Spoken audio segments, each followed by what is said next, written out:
കോതമംഗലത്ത് സ്തംഭനത്തിലായ ന്യൂ ബൈപ്പാസിന്റെ നിർമ്മാണ ജോലികൾ പുനരാരംഭിക്കാൻ ശ്രമങ്ങൾ ആരംഭിച്ചു. 1/2 കിലോമീറ്ററോളം ഭാഗത്ത് ടാറിങ്ങും സംരക്ഷണ ഭിത്തി നിർമ്മാണവുമാണ് അവശേഷിക്കുന്നത്. 2 മാസത്തിനുള്ളിൽ നിർമ്മാണം പൂർത്തീകരിച്ച് റോഡ് വാഹന ഗതാഗതത്തിനായി തുറന്നുകൊടുക്കുമെന്ന് ഷിബു തെക്കുംപുറം MLA അറിയിച്ചു.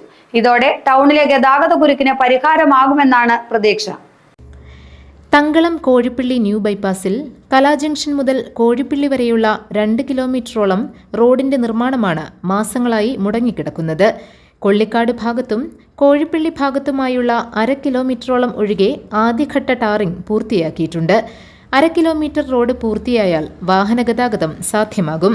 കേസും മറ്റ് പ്രശ്നങ്ങളുമാണ് സ്തംഭനത്തിന് കാരണം. തടസ്സങ്ങൾ നീക്കി നിർമ്മാണം ഉടൻ പുനരാരംഭിക്കുമെന്ന് ഷിബു തെക്കുംപുറം MLA പറഞ്ഞു.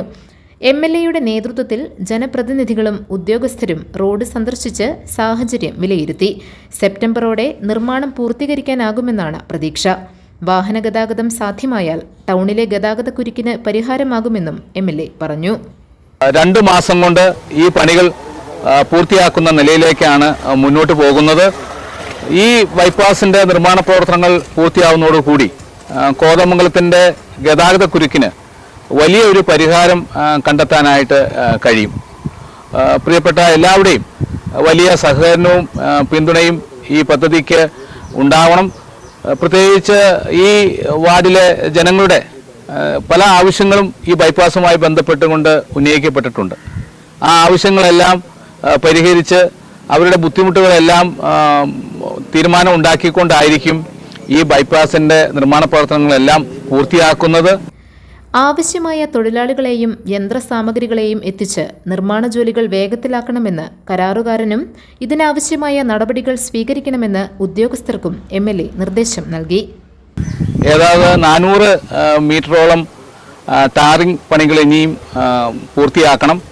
റിട്ടേണിംഗ് വാളിൻ്റെ നിർമ്മാണ പ്രവർത്തനങ്ങളും കുറേയേറെ പൂർത്തിയാക്കാനുണ്ട്. അതോടൊപ്പം തന്നെ ഐറിഷ് വർക്കുകൾ പെൻഡിംഗ് ഉണ്ട്. ഇങ്ങനെ കുറേയേറെ പണികളാണ് ഇനിയും പൂർത്തിയാക്കാനായിട്ടുള്ളത്. അടിയന്തരമായി ഈ കാര്യങ്ങളിൽ നടപടി സ്വീകരിക്കാൻ ബന്ധപ്പെട്ട ഉദ്യോഗസ്ഥന്മാരോടും അതോടൊപ്പം തന്നെ കോൺട്രാക്ടറോടും നിർദ്ദേശിച്ചിട്ടുണ്ട്. ബൈപ്പാസിന്റെ നിർമ്മാണ ജോലികൾ ആരംഭിച്ചിട്ട് 2 പതിറ്റാണ്ടോളമാവുകയാണ്. തങ്കളം മുതൽ കലാ ജംഗ്ഷൻ വരെയുള്ള ആദ്യഘട്ടം വർഷങ്ങൾക്ക് മുമ്പ് പൂർത്തീകരിച്ചിരുന്നു. 2ാം ഘട്ടം കൂടി പൂർത്തിയായാൽ മാത്രമേ ബൈപ്പാസിന്റെ പൂർണ്ണ പ്രയോജനം നാടിന് ലഭ്യമാവുകയുള്ളൂ. GTV news, Kothamangalam.